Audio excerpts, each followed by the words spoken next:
ঈদের নামাজের পর একে অপরের সাথে কোলাকুলি করা কি বাধ্যতামূলক, নাকি এটি ইসলামের লোক দেখানো প্রথা? ইসলাম এ বিষয়ে কি বলে?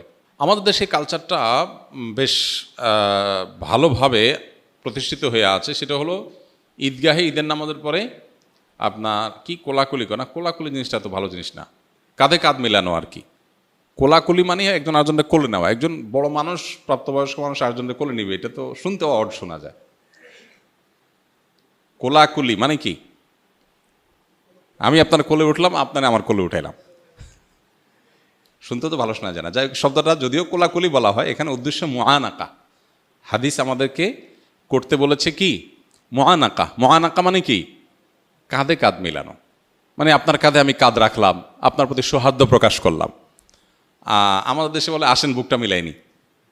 শরীয়ত আসলে বুক মিলাইতে বলে না, কি মিলাইতে বলে? কাঁধ মিলাইতে বলে। শরীয়ত বলছে কাঁধ মিলাইতে, আমরা মিলাই বুক। শরীয়ত বলছে কাঁধে কাঁধ মিলাইতে, আমরা বলি কোলাকুলি।